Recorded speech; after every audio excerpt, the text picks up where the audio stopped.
with our fiscal year of 25-26. But the data that we'll be reviewing tonight is, they call it the 24-25 first rating, but really it's on data from 23-24. So it is dated data, but this is what we are required to do. So the timeline. So you can see that we've got PEAMS October 2023. So you hear us talk in meetings a lot of times about snapshot date. And this is snapshot date. The last Friday in October is always a snapshot date. So that's where some of the data for the first report comes from. A lot of the other information comes from our financial audit, which is usually submitted. It's required to be submitted, I believe, by January 28th, since we're a September 1 fiscal year. And then we've got other government entities like TRS, Texas Workforce Commission. Those come into play if we've missed any deadlines or haven't paid our proper amount. And then on the other side for the first rating is you've got your preliminary report that comes out in August. You have a time period to appeal, and then the final notice is in October or early November, and then we have to advertise in the newspaper and then have a public hearing within 2 months after the final rating.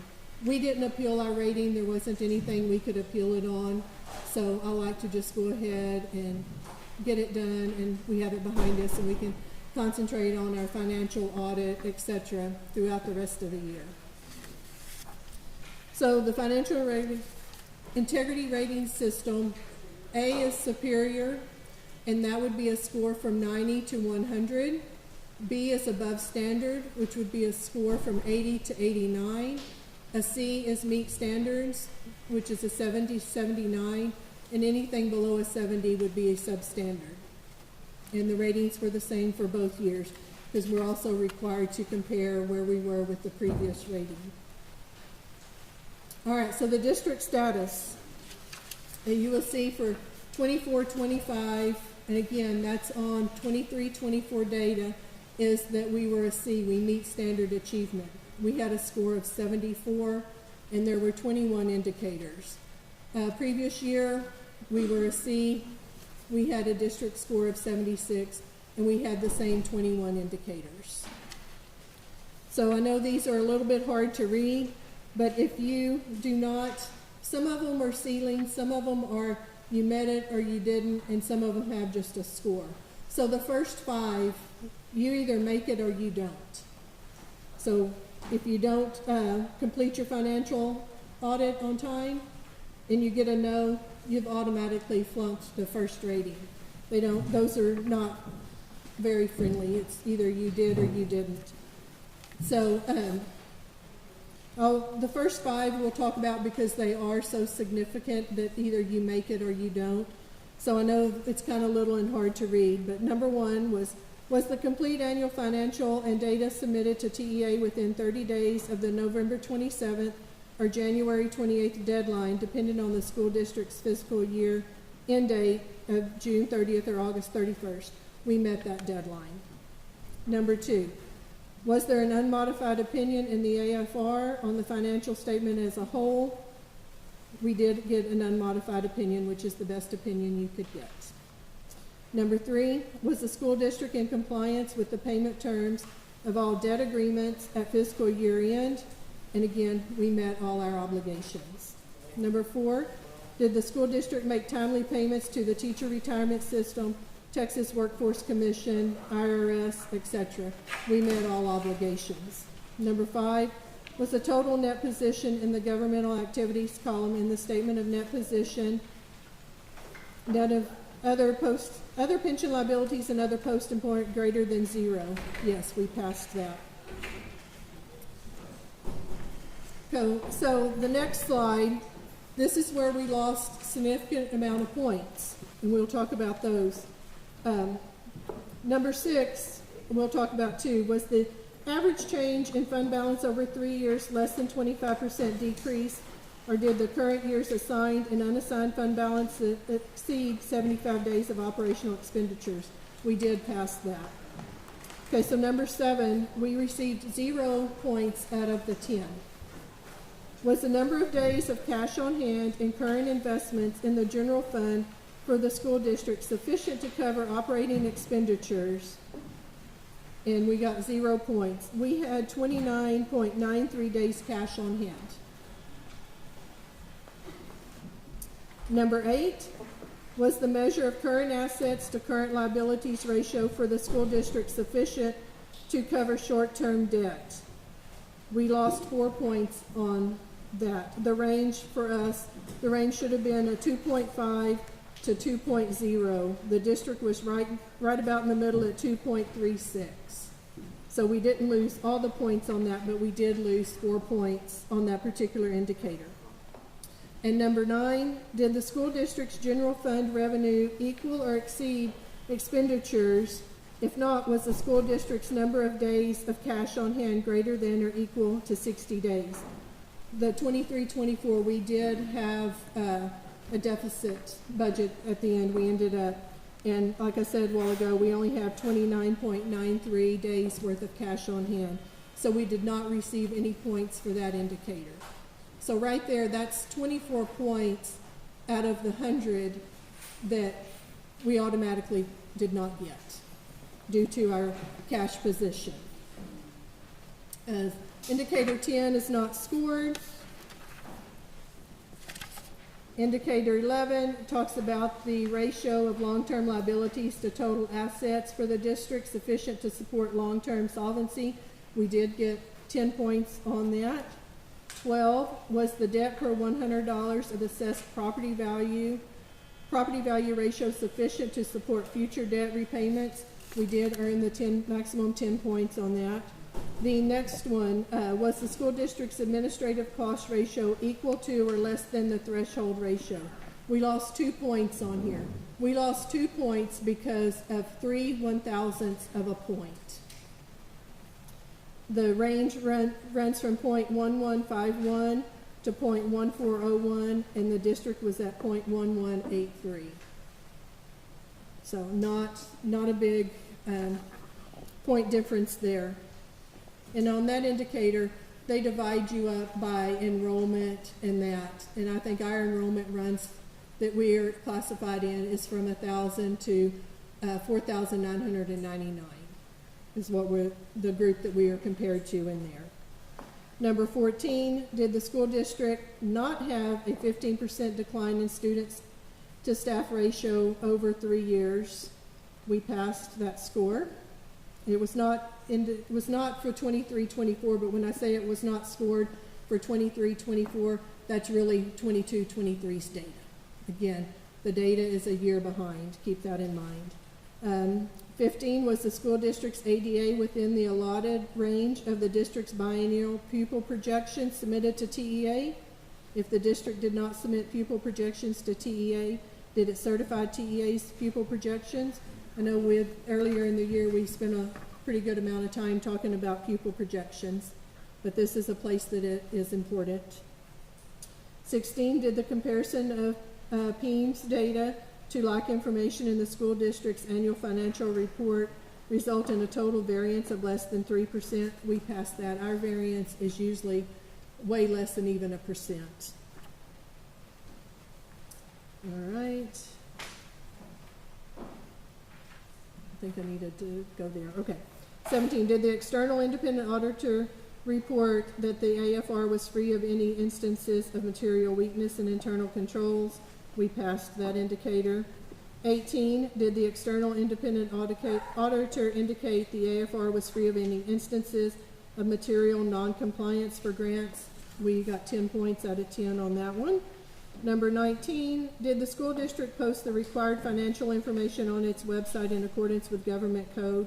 We received 5 points for that. Number 20, did the school board members discuss the district's property values at a board meeting within 120 days before the district's adopted its budget? We do that every year as well. Did the school district receive an adjusted repayment schedule for more than one fiscal year for an over-allocation of financial school funds because of financial hardship? We passed that indicator. And again, that still goes back to your pupil projections if you get too much, etc., or if you just completely missed it. So overall, we received 74 out of 100 points. And the previous year, we had 76, so we had a score of 74. So as part of reporting on the first, we have required disclosures. So if we do not have the superintendent's contract on our website, then I'm required to print it and distribute it. But it is on the website, and that is a link to the website for the superintendent's contract. And any reimbursements received by the superintendent and board members for fiscal year 2024, I'm not aware of any. Another required in the appendices is board and superintendent travel. And so you will see there listed by superintendent and each board member the travel for the 23-24 school year.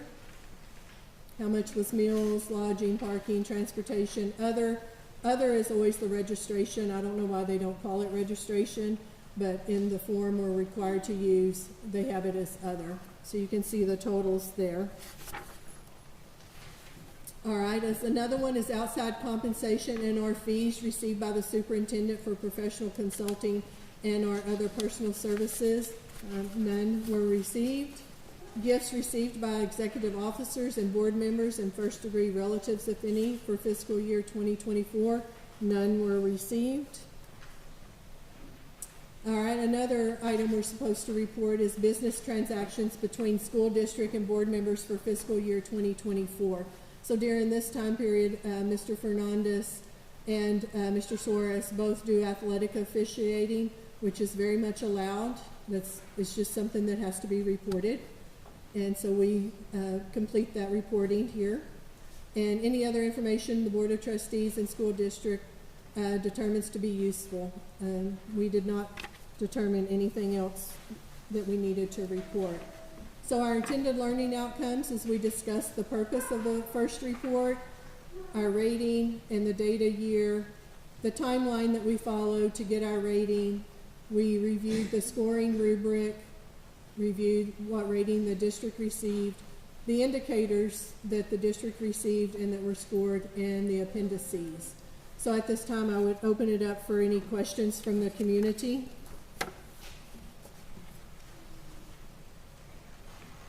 All right, none from the community. Board, do y'all have any questions?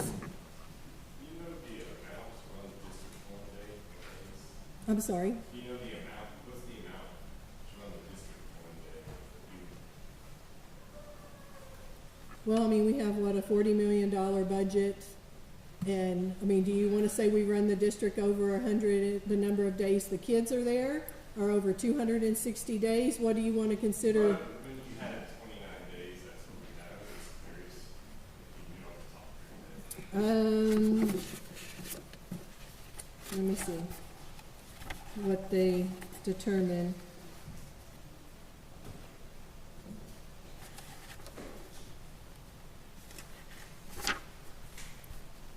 I would have to find that out, whether it is calendar days.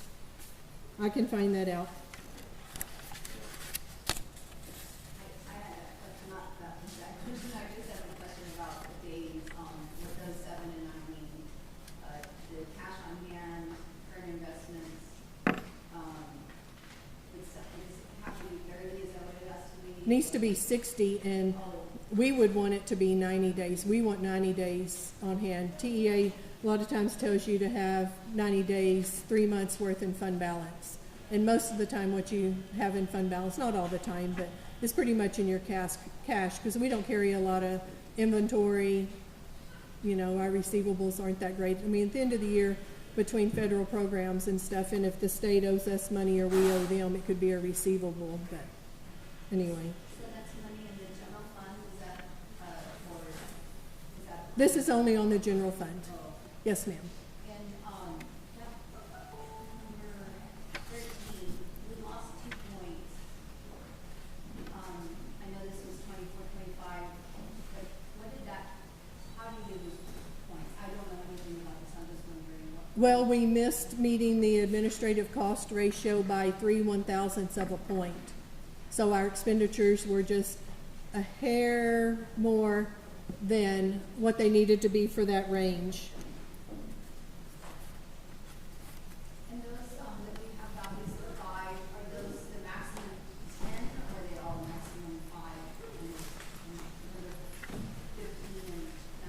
15 to 19, if we got 5 and it wasn't one that I put the maximum points, then they were worth 5. I marked the ones that we lost points on. And what the points we could have received the points were. Yes, ma'am. You said the data is full, it's 23,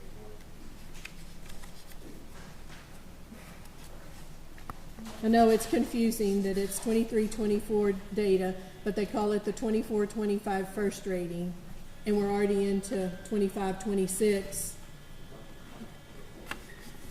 So.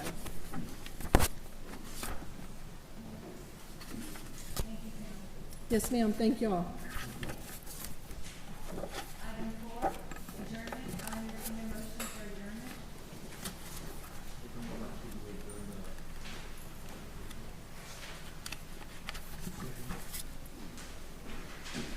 Motion made by trustee Flores, second by trustee Russo.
remain standing. Our invocation will be led by Miss Emma Trimble.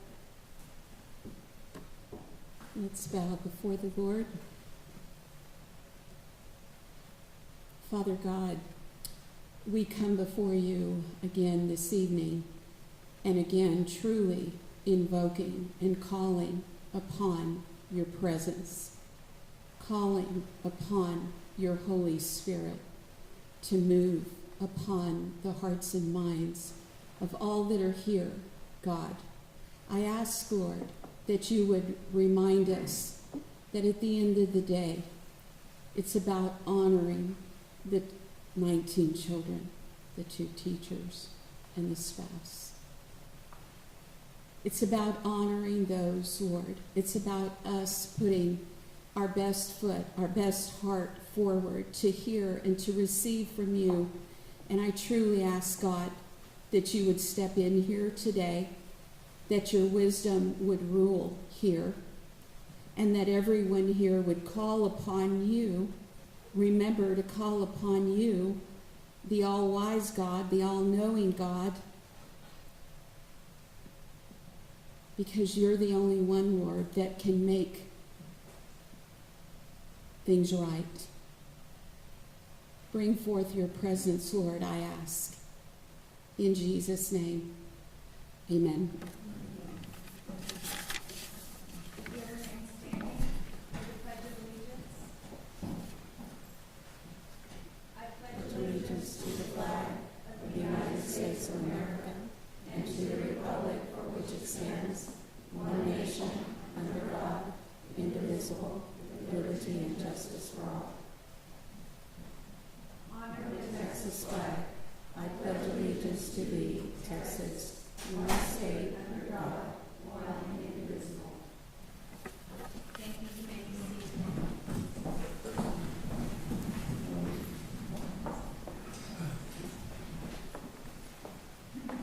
Agenda item number 2, open forum. We welcome your comments on items not listed on the agenda. The audience of patrons portion of the meeting is limited to 3 minutes per person and will last up to 15 minutes total. Delegations of more than 5 persons shall appoint 1 person to present their views to the board. Keep your comments in a positive nature. Please do not expect board discussion of items raised during the open forum at this regular meeting that are not on the agenda posted for this evening. If comments made during the course of the public forum warrant further information, we will direct the superintendent to gather information for consideration at a later date. And just a reminder, we have 9 speakers signed up, so we will allow the 3 minutes and then we will move on. Our first speaker is David Binky, current UCIC events.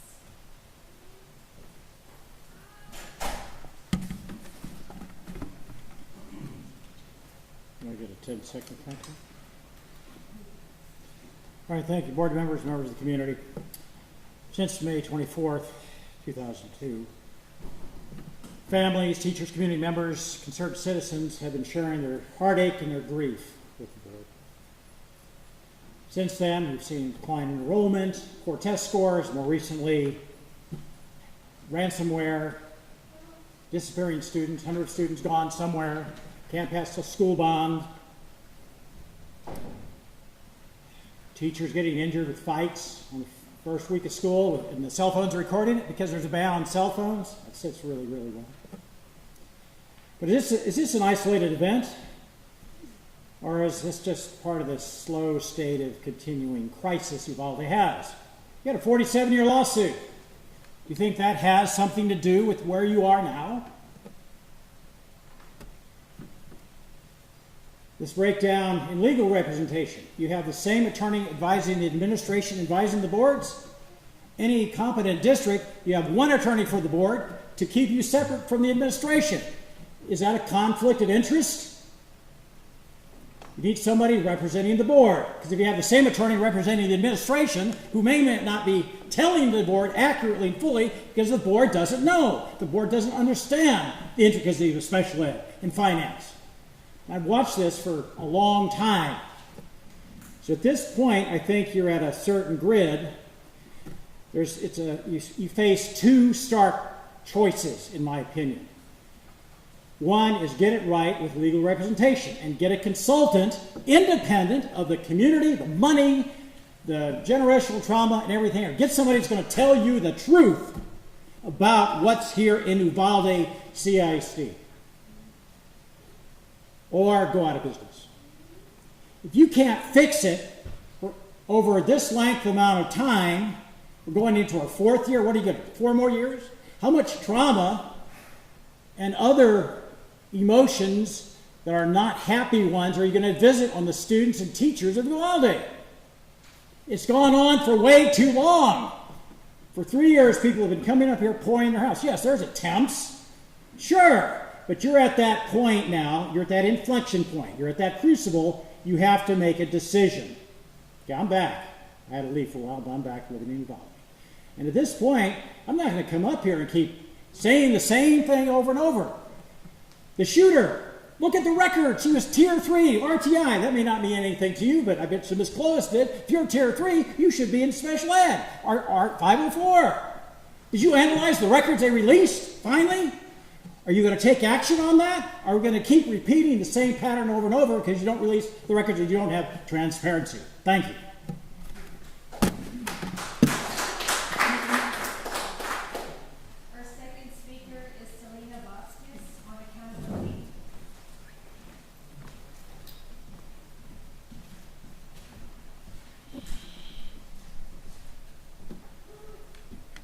Hello. Thank you guys for allowing me the opportunity to speak. I know many people in attendance here are here for more pressing matters, but I have something I need to get off my chest. And I'm trying to compose myself while I do it. I'm simply here to remind the school board that their staff still lacks accountability and sensitivity towards students and parents. Ms. Colas, last week I met with you, and in my opinion, our meeting started off great. But I want to quickly remind you that meeting for me ended in disappointment and frustration. During the meeting, you stated, and I quote, that my child looked normal when we were discussing the difficulties. And wanting to tell you face to face, I know there was no ill intention behind that. But I want you to understand, and for the school board to understand, what a slap in the face that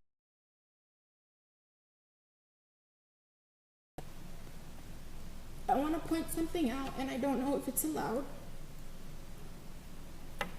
This right here is my daughter's feeding extension. There's nothing normal, Ms. Colas, about being connected to this several hours during the school day. There's nothing normal about relying on this for nutrition, hydration, and life-saving medications.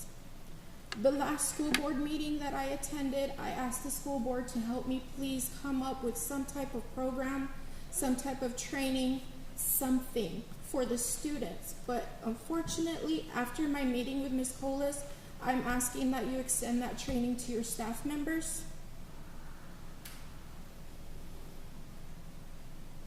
I want to end this by saying that it was my 6-year-old who reminded me, who's sitting back there, to show you some grace, Ms. Colas. She knows you didn't mean it.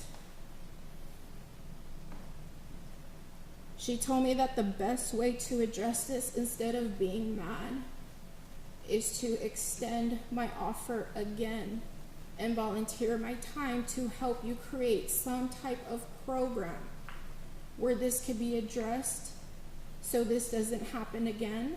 I know there's no guarantee. I know there's no promises you can make, but all I can keep doing is coming up here and expressing how much I need you guys to understand how important this is to my family and to other students like my child.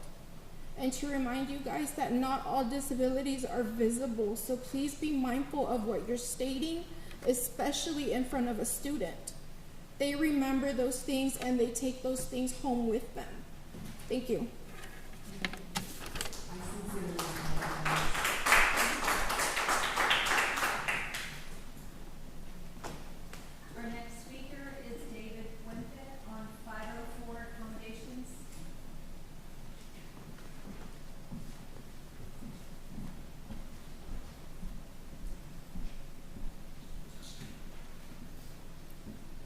Good evening.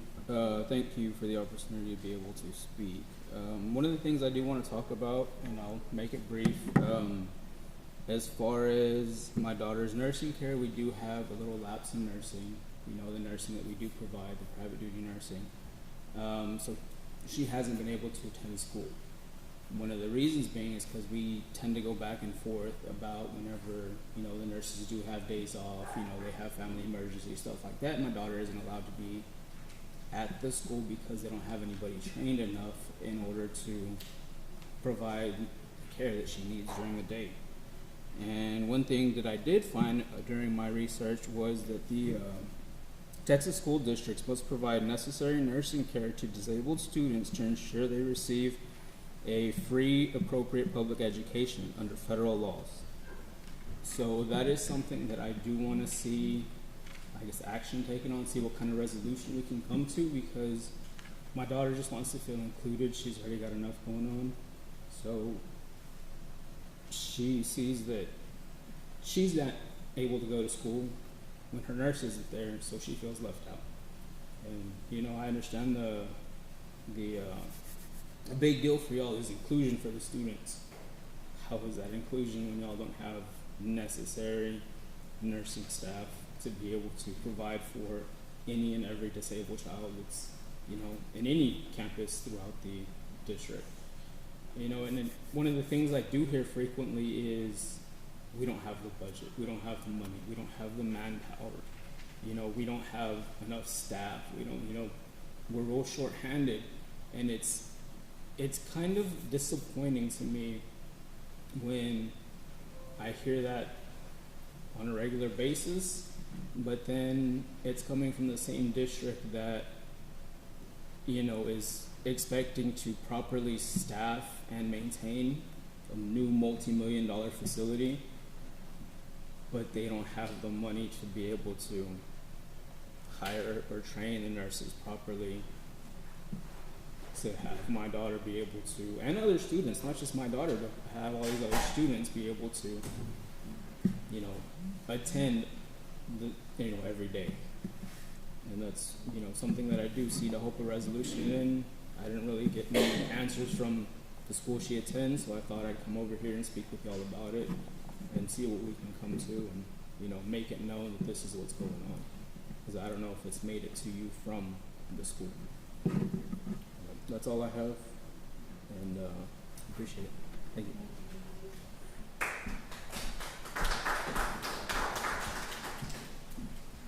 Our next speaker is Laura Downey on agenda item 4E. Good evening. My name is Laura Downing, and I'm a mom of 3 children in the district and a proud UHS graduate. I'd like to start by thanking you all for your service, and I know this is not an easy position, and I appreciate your commitment. I'm here tonight asking you to consider taking Ms. Colas's evaluation off the agenda. Not because I don't think she can handle it, but because I think we have bigger fish to fry at the moment. Given the string of events that have transpired over the last week, I don't see this as a good use of our time. From what I've seen so far, Ms. Colas has come to Uvalde with a new outside perspective and a firmness that may have caused some growing pains. Have I agreed with every one of these decisions? No. But change is hard, and public education is even harder right now. I've heard Ms. Colas say many times it's about kids. And as a mom and former teacher, that is what I care about too. But I worry that very little of the recent board meetings have had anything to do with the kids and their education. It feels like so much time is spent on the extra stuff, for lack of a better word.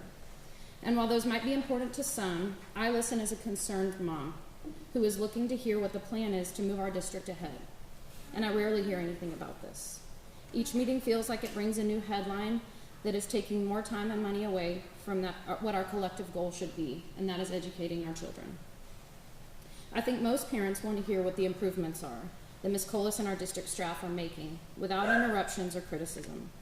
I'd like to give her the chance to provide us with to prove to us that she really is all about kids.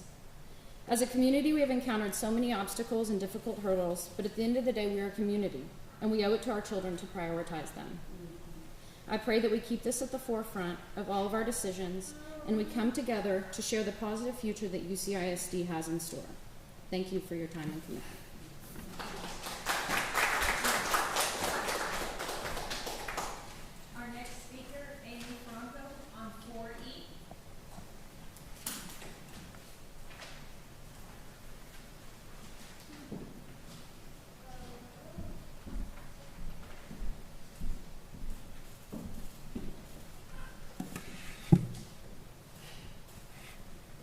Good evening. I'm here to speak on the evaluation of Superintendent Ashley Colas. Let's be honest here.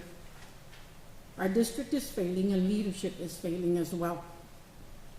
Under Colas, the district has an F rating. That's not just a rating. It's a reflection of broken systems, unsafe campuses, and bullying going unchecked. Classrooms with 30 to 35 students. Teachers not having time to implement all the plans they need. Crammed classrooms. One teacher with 13 special ed students, 504 students. Students require extra assistance, and they are not getting it because of the large size classroom. Teachers don't have time to plan. 2 conferences a week taken from them, and Fridays are now professional development days. And JJ, 2 months ago you stated teachers could possibly go get a second job. They don't get to do that because when they go home, that's what they do. They continue their work. A presenter telling teachers that the failure rate of STAR testing is solely the teacher's fault. That they need to get with the times or face the consequences of low evaluation scores. And the superintendent is okay with this? This was from a presenter. In the 2 years she's been here, she has dissected the district from the very homegrown teachers, even veteran teachers, who made this district grow. Look at Morales High School. The teacher of the year from last year left the district because she couldn't work with the principal there. Our cyber attack. Registration this year was on paper. After they did paper registration, they figured that attendance wasn't being taken care of properly because of PIMS errors. We lost a good man, Cash Keith. If he would have been here, this would not have happened. I say to you, Board of Trustees, be the district's and community's board. Represent us. Y'all know that motto, loyal and true? Make it mean something again. And to you, ma'am, when you made the comment about other stuff, I'm a survivor, and every day is painful. And when you sit down and speak to survivors, you can sit down and speak to me. I will gladly sit with you, and you can see what I go through every day. This is why I'm here.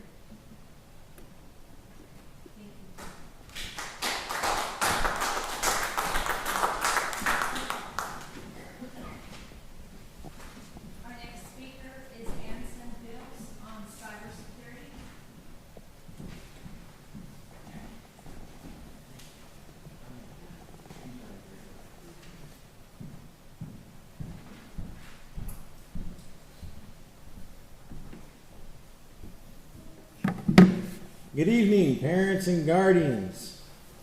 I'm actually here to talk to y'all today. Bring your iPads back. If they get connected to your home Wi-Fi, they've compromised your entire system. My brother works cybersecurity. My sons have brought their iPads to present to this school board. Boys, can you please take those over there to the school board? They will not be attached to my Wi-Fi, as it will also not only are their social security numbers and birth certificates possibly compromised, but so is every other kid's. And as for the rumor that's going around, I think y'all need to address it. There's a rumor that I heard this morning that teachers were fired because of inappropriate comments about Charlie Kirk. All right, well, this isn't about Charlie Kirk. Simple thing is, if we can't respect the death of one person, what makes you think that we can honor the death of 21? We lost 2 teachers, 19 students, and 1 husband who died of a broken heart. Our community, we were supposed to come together because of that incident. We were supposed to be Uvalde strong, where Uvalde divided. I want you parents to please start coming to these school board meetings. Come to city council. I know the commissioner's court is at 10 a.m. and it's very hard for a lot of people to make that. I understand that one. But we need to work together as a community to change that to where everybody can come. Our community is in dire need of restructuring. And so is the school district. I have been on the phone all weekend talking with several different people across the nation about this incident involving cybersecurity. This is ridiculous. This should have never happened. And on top of that, we have no school because our teachers can't teach without it. We're too dependent on technology. Instead of using it as a resource, we use it to do everything. We need to go back to paper. We need to work together, and we need to get rid of all this mess. And as for the 4E item agenda, it does need to be discussed. Ms. Colas came here to a mess, and she's been trying her best, I think, to deal with this. But maybe there's some things I don't know about. Thank you for your time.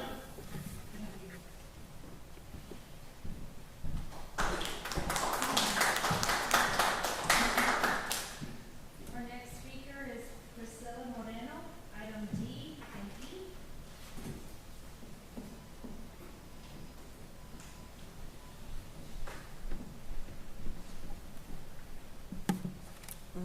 Thank you for letting me speak.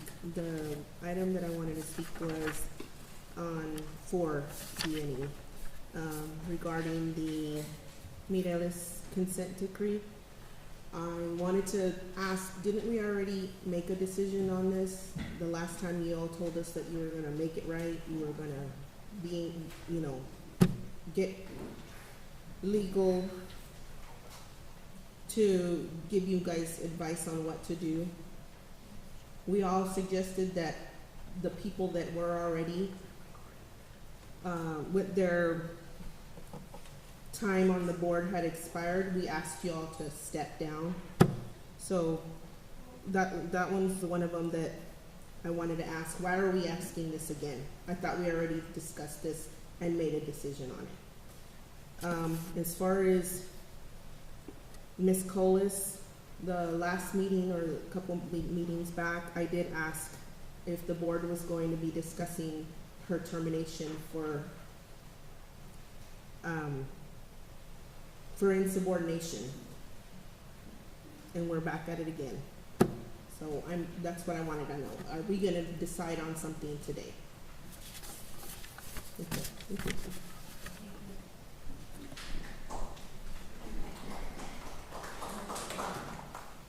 Our next speaker, Diana Oviedo, item 2E.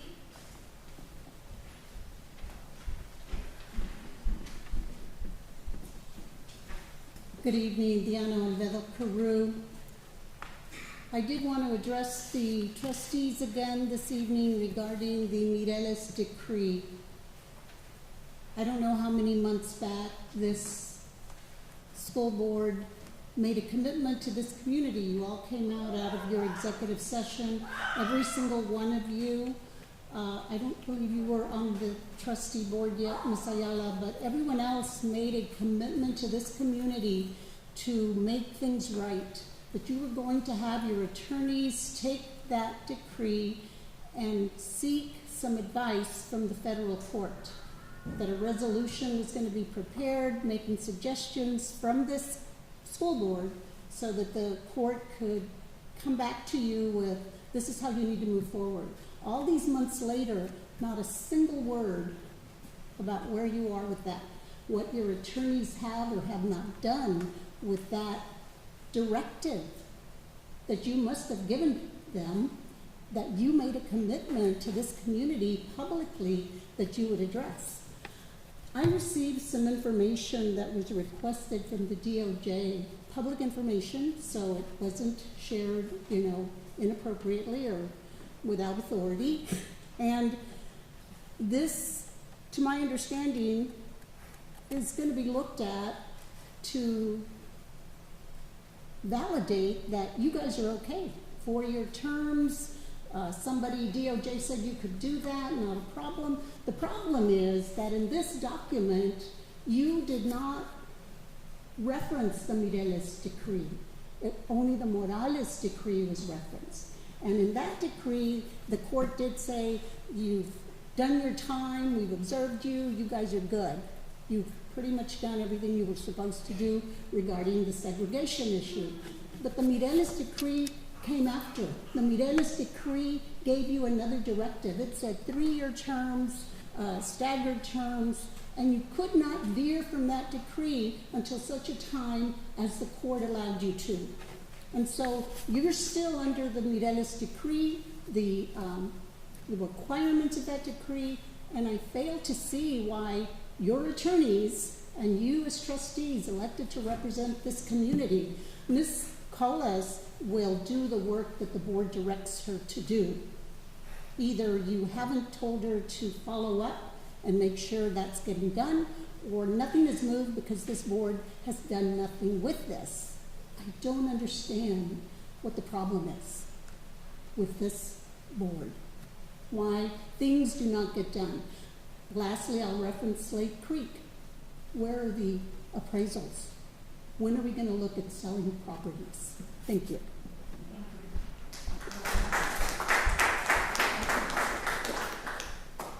Our next speaker is Mr. Vincent Salazar on Rex.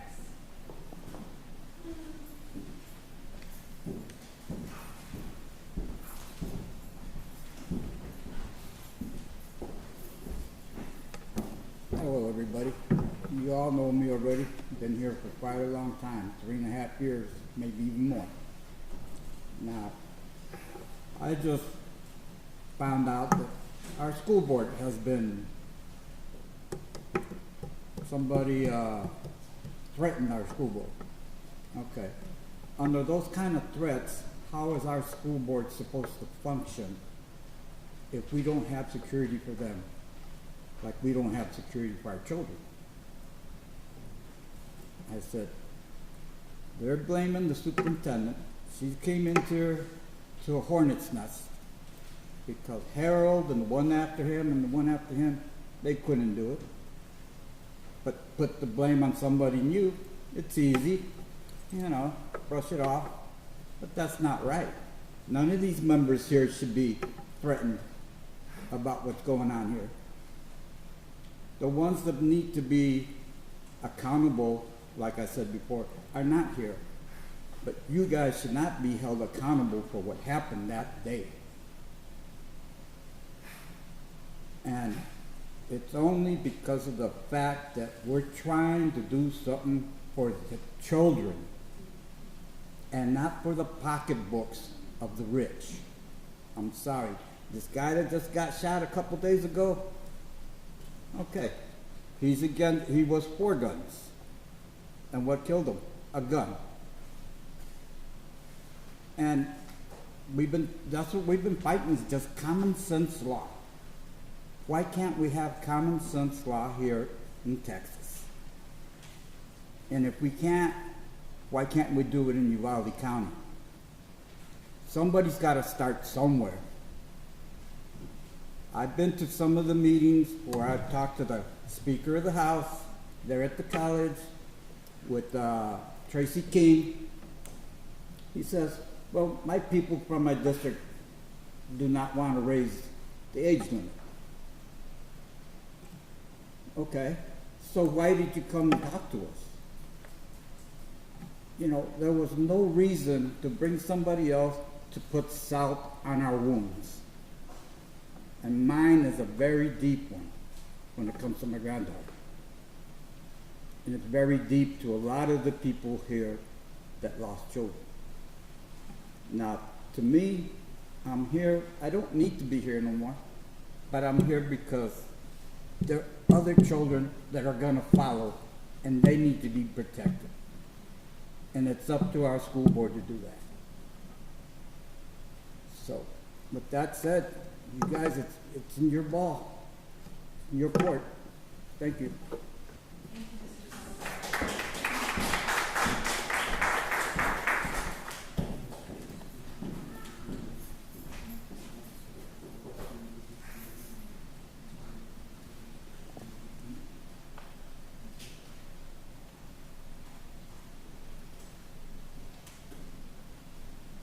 Mr. President, I'm asking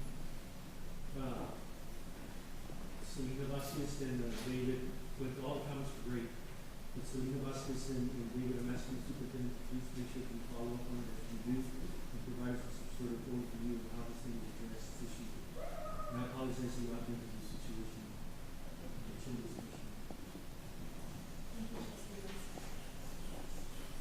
Item agenda number 3 is closed session.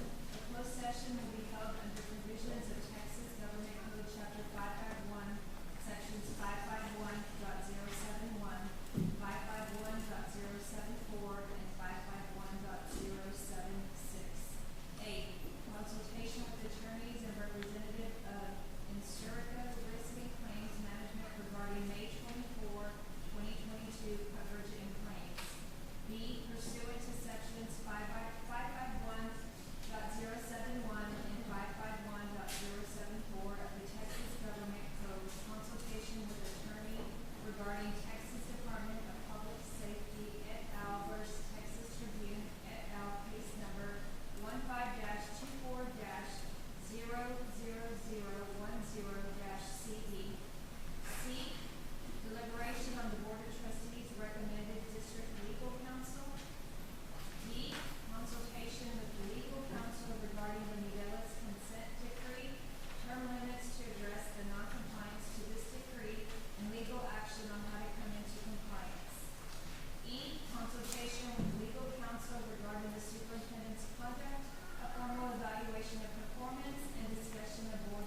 Until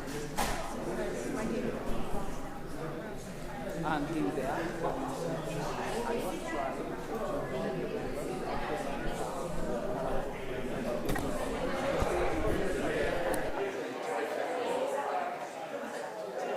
I think I want to talk about other topics, but finally, I can talk. I was visiting the house of the mom of the year that is victim of bullying to talk about it. And she said, I'm here because the information of my daughter